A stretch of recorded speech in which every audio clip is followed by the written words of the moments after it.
চাঁপাইনবাবগঞ্জে dengue আক্রান্ত রোগীর সংখ্যা বাড়ায় উদ্বেগ এলাকাবাসী। এ নিয়ে আরো জানাতে সরাসরি যুক্ত হচ্ছেন আমাদের সহকর্মী তারেক রহমান। আমরা যুক্ত হচ্ছি। তারেক, আপনি নিশ্চয়ই আমাকে শুনতে পাচ্ছেন। তারেক, ডেঙ্গুর পরিস্থিতি কেমন দেখছেন? হাসপাতালগুলোর প্রস্তুতি কেমন জানাবেন।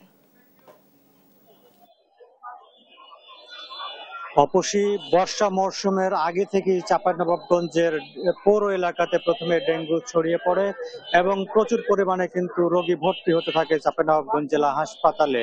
এখন কিন্তু ডেঙ্গুর ভয়াবহতা দিন দিন বৃদ্ধি পাচ্ছে বলে আমাদেরকে সংশ্লিষ্টরা জানিয়েছেন।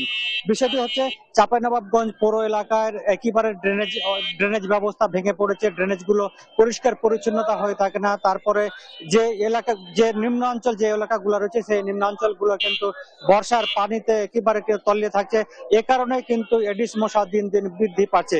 আপনাকে যদি আমি একটু পরিসংখ্যান দিতে চাই, চাঁপাইনবাবগঞ্জ জেলা হাসপাতালে আজকে ডেঙ্গুতে আক্রান্ত হয়ে মোট 67 জন রোগী ভর্তি রয়েছে। এর মধ্যে পুরুষ রোগী রয়েছে 25 জন, নারী রয়েছে 38 জন এবং শিশু রয়েছেন 4 জন। এ মিলে সর্বমোট এখানে চিকিৎসা নিয়েছেন মোট 1414 জন। এছাড়া কিন্তু আউটডোরে চিকিৎসা নিয়েছে 963 জন। আপনাকে যদি একটু আমি তথ্য দিতে চাই, চাঁপাইনবাবগঞ্জ জেলা হাসপাতালে অনেক রোগী আছে ডেঙ্গু আক্রান্ত হয়ে তারা সুস্থ হয়ে বাড়ি ফিরে যাচ্ছেন। আবার অনেকে কিন্তু জটিল কঠিন রোগে আক্রান্ত হচ্ছে।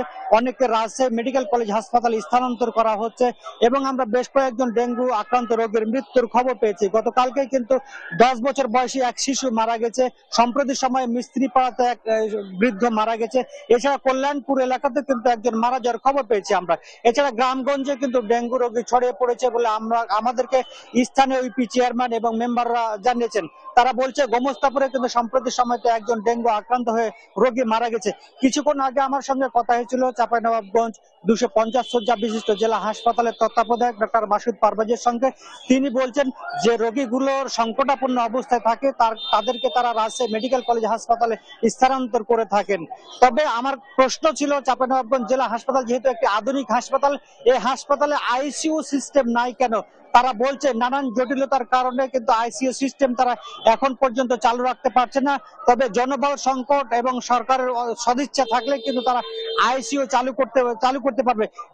এর আগে কিন্তু 2021-22 সালে যখন করোনার হটস্পট হিসেবে চাঁপাইনবাবগঞ্জ জেলা পরিচিত লাভ করেছিল, সেই সময়তে কিন্তু আইসিইউর প্রয়োজন পড়েছিল। তখন কিন্তু সরকারের পক্ষ থেকে একটি উদ্যোগ নেওয়া হয়েছিল আইসিইউ স্থাপনে। তখন থেকে এখন পর্যন্ত সেই ফাইলটি বন্দী রয়েছে এবং আইসিইউ বসানোর জন্য এখন পর্যন্ত কোনো কার্যকর ভূমিকা নেওয়া হয়নি বলে আমাদেরকে জানিয়েছেন। তবে আমরা যতদিন যাচ্ছে ততদিন কিন্তু চাঁপাইনবাবগঞ্জে করোনার ভয়াবহতা আরো বৃদ্ধি পাচ্ছে। পৌর কর্তৃপক্ষের সঙ্গে আমাদের কথা হয়েছিল, তাদের যে মশা মারা মেশিন আছে, ফগার মেশিন, সেই মেশিনগুলো অধিকাংশ নষ্ট। তারা বলছে তারা কিন্তু কার্যকর পদক্ষেপ নেওয়ার জন্য তারাও চেষ্টা চালিয়ে যাচ্ছেন এবং পৌর এলাকা পরিষ্কার পরিচ্ছন্ন করার চেষ্টা চলছে তাদের। যে অপসী এই ছিল আমার কাছে চাঁপাইনবাবগঞ্জ থেকে ডেঙ্গু নিয়ে সর্বশেষ পরিস্থিতি।